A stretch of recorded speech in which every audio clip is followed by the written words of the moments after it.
Selendang biru, selendang biru, hamong ngenai hati.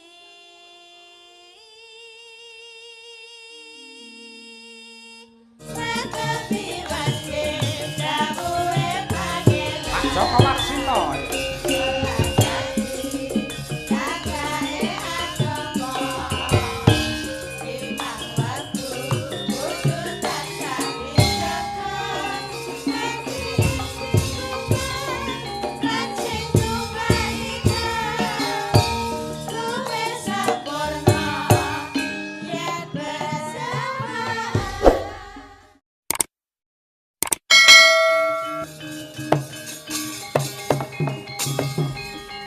Jodoh dudu menungsa ingkang nemtokake nanging Gusti Yekti ingkang hanuntun. Sanadyan kaling-kaling ana segara jembar gunung dhuwur yen wis kinodrat dadi jodoh ora bakal kurang dalan. Atut runtut runtungan Sang Gatotkaca nggenya palakrama kaliyan Endang Pergiwa. Yektine wong kang bakal jumeneng nata men prentah adem kebak kawicaksanan kudu ana wanita ingkang sumanding.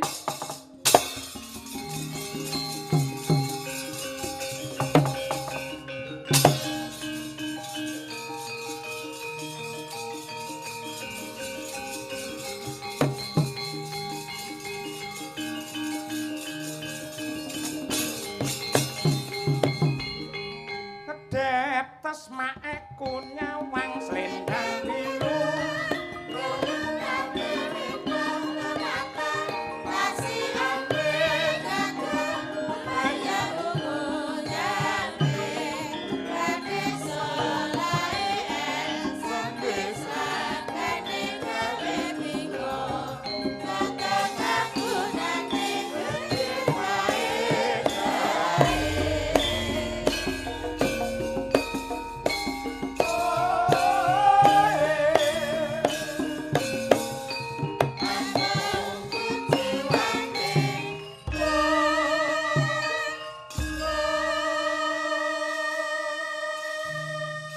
gara-gara iki, Truk.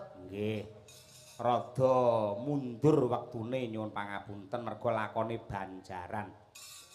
Jam pira, Gong? Tengah 11. Iki jam modar dienggo ora.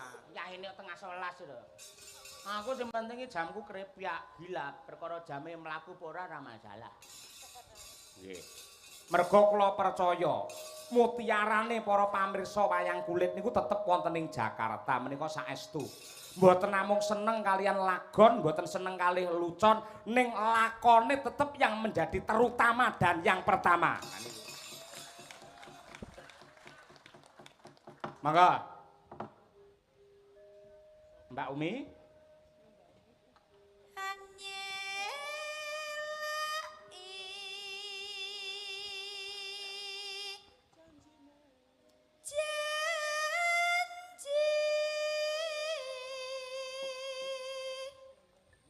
Selendang biru, selendang biru, hamong ngenai hati.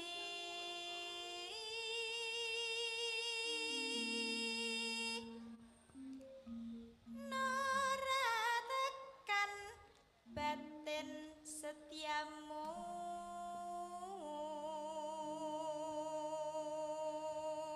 Yuk. Selendang biru.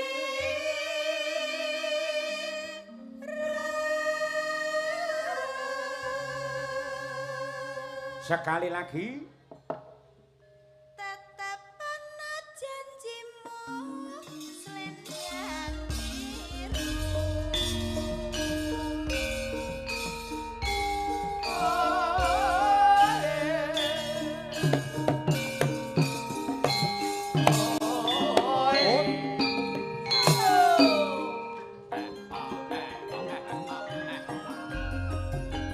Yeah.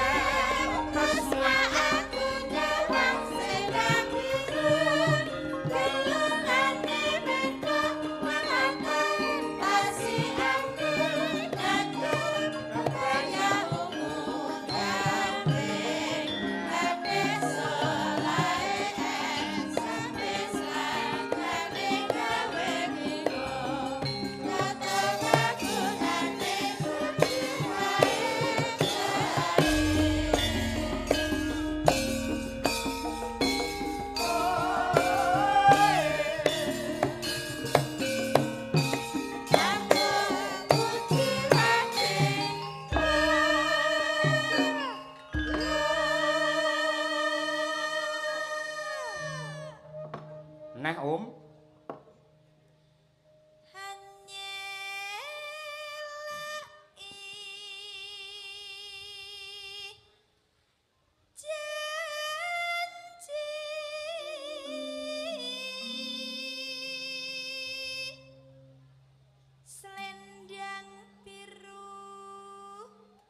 Selendang biru hamong ngenaki hati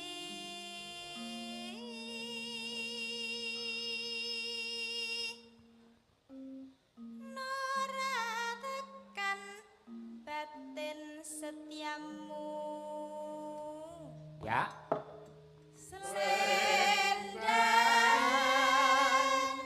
biru.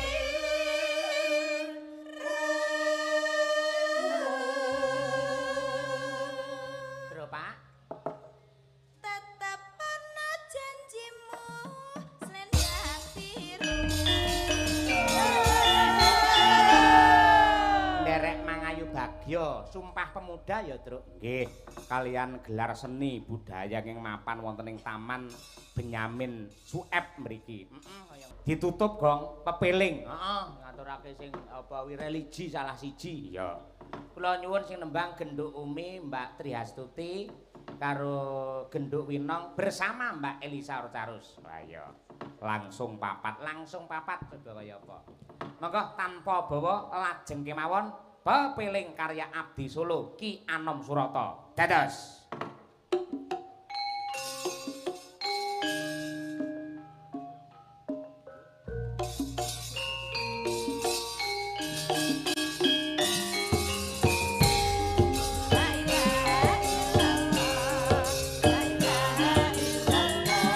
Pak Juwanto Purwotarito. Nggih. Sembah nuwun. Pak Kades Jambangan Paron Ngawi Pak Murdoko.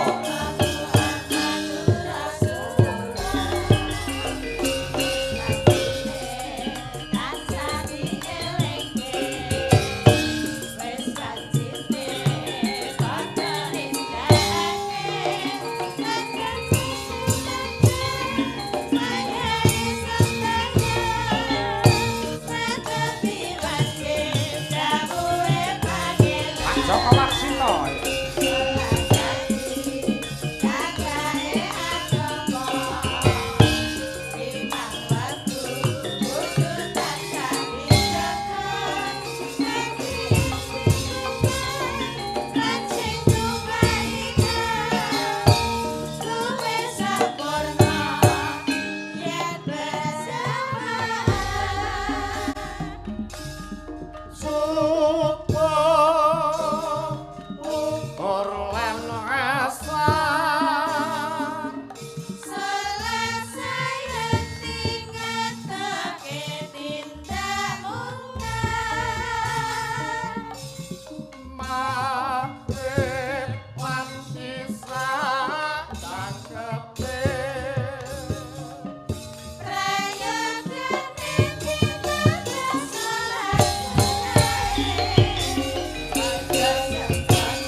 Terima kasih semuanya, Mbak Elisa matur nuwun. Nggih.